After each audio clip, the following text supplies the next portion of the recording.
What is going on, guys? Max Settings here, and welcome back to another review. In today's review, we are going to be taking a look at the Dan Clark Audio Aeon 2 Closed.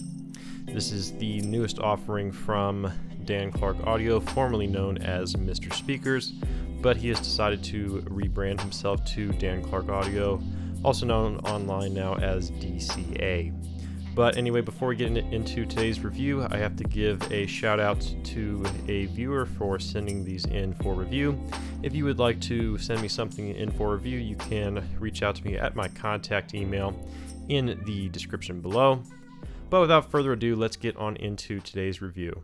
So the first thing you will notice about the Aeon 2 is that it comes in a very small box. It's not here on the table, but I've seen IEMs that come in larger boxes than the Aeon 2 does.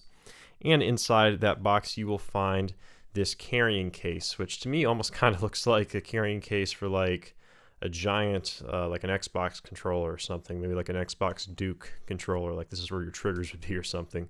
But inside this case you will find the Aeon 2 as well as its cable, which I have laying out here. And as you will notice, the Aeon 2 is a folding headphone.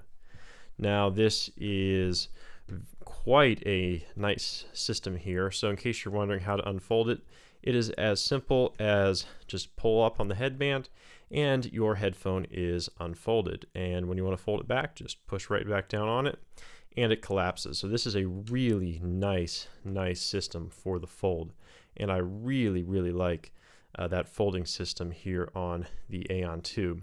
But coming off of that fold system, I guess let's just do the build while we're at it. So this is very typical of a Mr. Speakers product, the same wire headband with the little slide adjust for the height, leather comfort strap with a suede underside. Now it says Dan Clark Audio on the top of the headband where it used to say Mr. Speakers. Red paint reminiscent of the original Ether Open, and carbon fiber backs, which this is like my peak color scheme. I love red and carbon fiber together. Ear-shaped pads, once we remove this little piece of packing foam, ear-shaped pads with the driver there, and just plastic on the cups with the carbon fiber, metal rings around the cups, little base port, and yeah, just I believe pleather pads on the Aeon 2, if I recall correctly. But yeah, that is the overall build, very typical of a Mr. Speakers or now Dan Clark Audio product. And now let's do the specs real quick. So the Aeon 2 is a $899 planar magnetic closed-back headphone with a impedance of 13 ohms, with a sensitivity of 92 dB per milliwatt, and a weight of 327 grams. So now moving back on into the comfort of the Aeon 2, once again, extremely comfortable headphone, as most Dan Clark Audio products are. I really like his headband system, and the ear-shaped pads are nice and they're deep enough and my ear doesn't hit inside of them. Definitely a headphone you can wear for hours, no problem whatsoever. And now moving on into the cable. So the Aeon 2 comes with the new Mr. Speakers Vivo cable, which is probably the best stock cable that they've had. They did the dumb cable and the dumber cable, but this is the same cable that the Ether 2 came with, if you saw my review of that. Not too bad. It's somewhat flexible, but the sleeving is still kind of loose. Now of note, this one is not XLR. The owner of this set opted for a 4-foot 2.5mm balance cable, because he's really shooting to use these as a portable headphone, which is what Dan Clark Audio is marketing them as a portable closed-back headphone, because it folds and it's not insanely hard to drive, which I guess that's just your power segment. It's very inefficient, but it's low impedance, so you shouldn't have too much problems driving it. But yeah, 4-foot 2.5mm cable. However, you can choose which cable you would like, but he just included this little mass drop 4-pin to 2.5mm adapter there. So that is the cable on the Aeon 2. So now moving on into the sound section of the Aeon 2.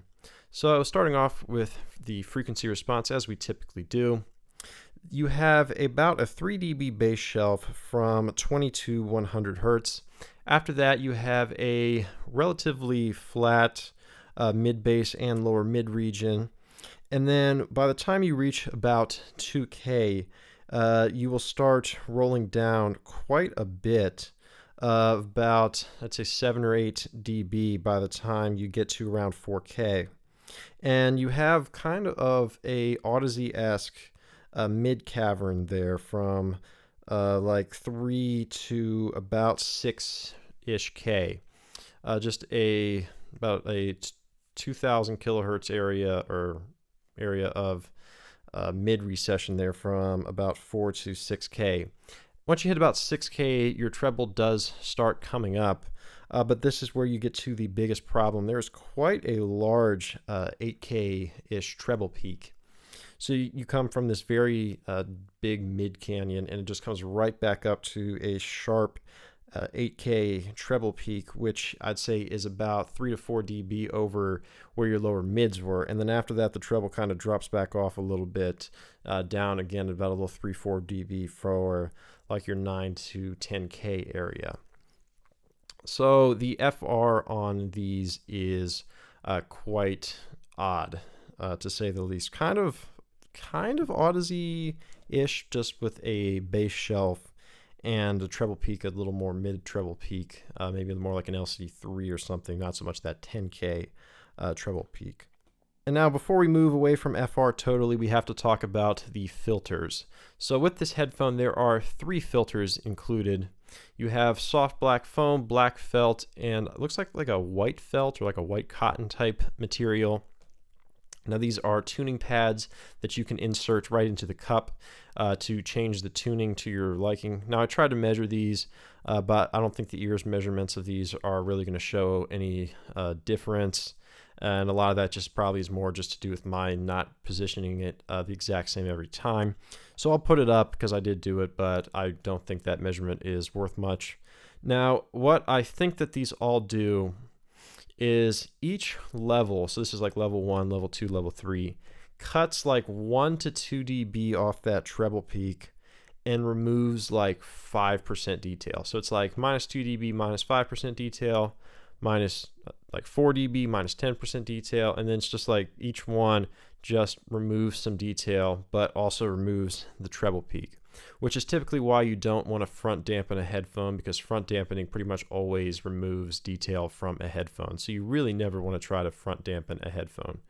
Now, if you're going to use one, I would say use the lightest one, because it doesn't remove too much detail. It does help with that quite annoying treble peak. But personally, the one that I say I like the most for the FR was the mid-level one, but this one removes too much detail for my liking. And then this one just really just gets too much detail removal for the white filter, in my opinion. So if you're going to use one, I guess use this one, but I would try not to use any of them personally. Now, speaking of detail, let's go right into the detail section. Now, the Aeon 2 has stellar treble resolution, and I never thought I would say that about a Mr. Speakers or Dan Clark Audio product. This headphone has shockingly good treble resolution, especially for a closed-back headphone and one of this price point. I'm really struggling to think of another closed-back at this price point with this kind of treble resolution. String instruments on this sound fantastic, really good for classical music and anything with strings. And that really surprised me. This is a massive step up over the original Aeon. Now, there are some problems with this headphone, to say the least. So the FR is weird, really weird mid-canyon, sharp treble peak, and the bass shelf is weird for a planar, like 2-3 dB bass shelf on a planar without DSP, kind of weird. But the area, once again, where these suffer is the dynamics.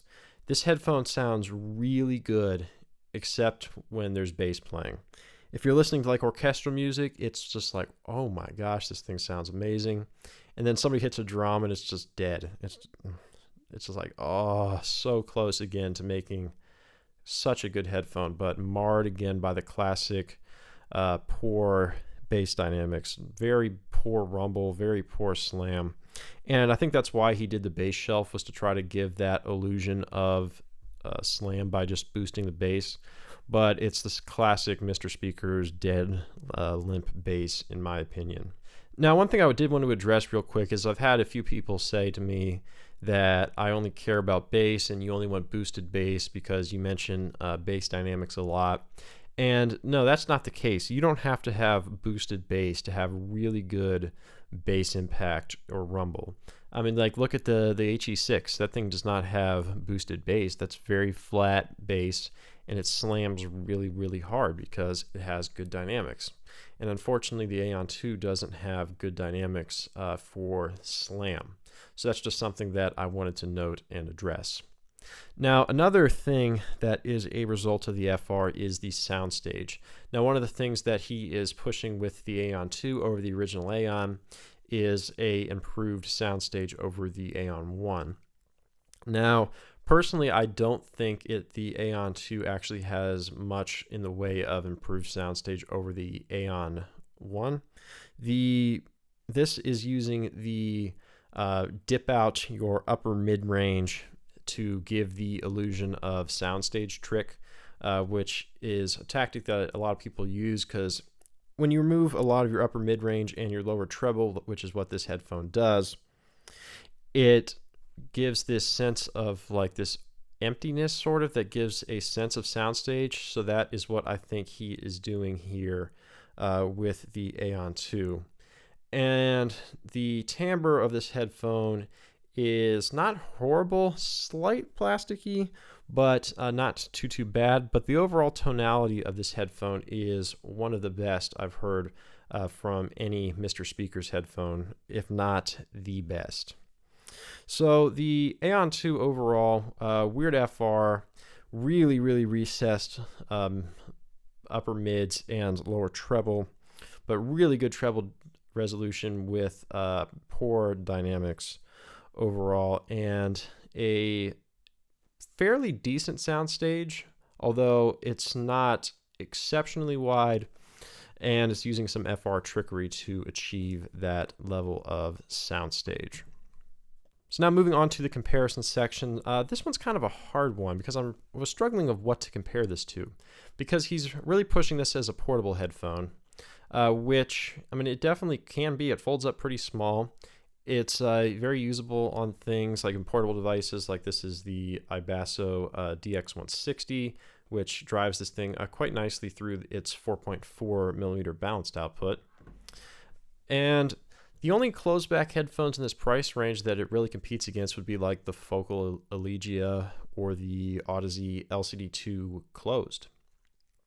Now, the thing about both of those are they are not nearly as portable as the Aeon 2 is. And I mean, I think the Elegia would be more portable than the 2 closed back for sure. But nothing really competes with this in terms of portability. And all in all, I think this is the best headphone that Dan Clark has made to date. It has pretty good tonality with very good treble resolution. A little bit hazy in the mids, but really good treble resolution. But it still just has the dead Mr. Speaker's bass. So as for what to compare it to, I really don't know. I mean, if you're comparing it to I haven't heard the Elegia or the 2 closed back at home, so I'm not going to be saying either way like what it's going to compare to. But if you want a portable closed planar, this thing, I think with some EQ, could be pretty decent. And in fact, I actually might end up buying one of these eventually when they start getting down to what the Aeon 1s are getting down to now. I'm seeing them for like mid 300s. So when they get that cheap, I might pick one up because I really like the look, and it has really good treble resolution for a closed back headphone, but it's just marred by poor bass dynamics.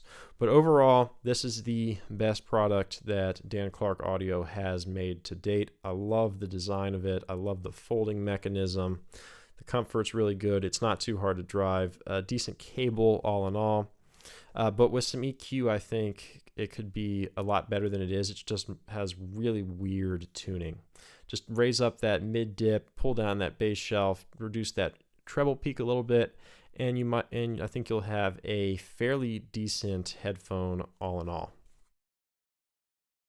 But anyway, guys, I hope you enjoyed my review of the Aeon 2. Links of where to buy this in the description below, as well as my Twitter, the ears graph, my contact email. If you want to send me something, once again, shout out to the viewer for sending me this.